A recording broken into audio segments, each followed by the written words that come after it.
Experimental techniques are underrated at the moment because people think, or tend to think, that modeling will solve everything. But as we know, it won't. So a model without validation actually has no worth in it. That's why measurements are actually required to be sure that your modeling makes sense. I am one of the trainers of the course Experimental Techniques and Mechatronics. In this course, we dive quite deep into the backgrounds of Fourier analysis. That's our major tool we use. But not only theory, we also spend quite a lot of time on the ins and outs of the measurement equipment. So the tooling, and also on the sensing side of the problem. Measurements with poor sensors will lead to crappy results, even if your analysis software is perfect.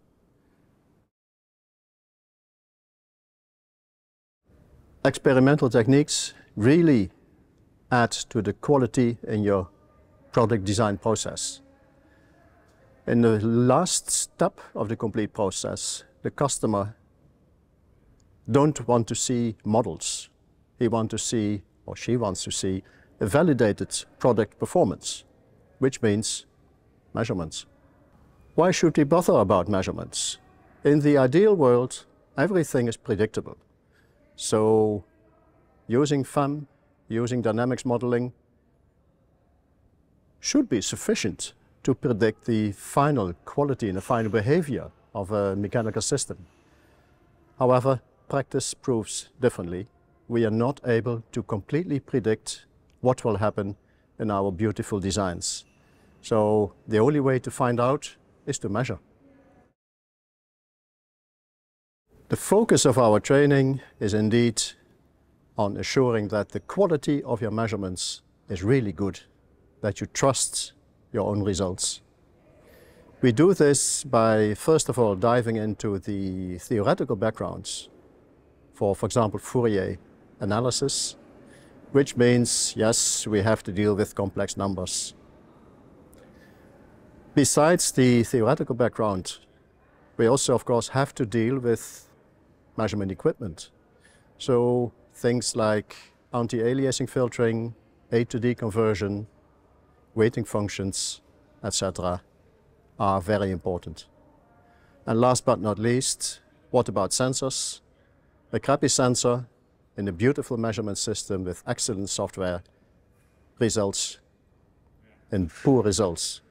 So we want to be sure that we use the proper sensing, and very important, we know that we can trust our sensor. So very efficient ways to do on-site calibration of the sensing system. This all is done in our course. 3 days, intensive hands-on mixed with theory. Yes, you have to go through it. Then, of course, the question, what should be my background if I would participate in this course? Well, you have to be able to deal with complex numbers. So a bachelor in science, I think, is a minimum requirement. But don't be afraid.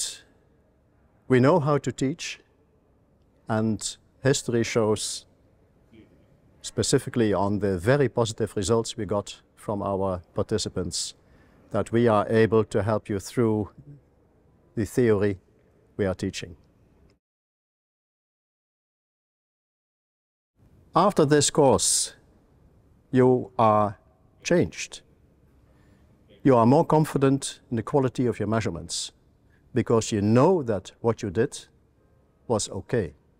So you are able to defend your measurements against all your colleagues who come with questions about, hey, your measurements are not okay because they are not in line with my modeling results. Now you can dive into a deep discussion and to explain the differences. This, to our opinion, is the main value of this course: quality improvement. I hope that this video motivated you to join our course. You're welcome. We really like to see you in our next issue. See you then.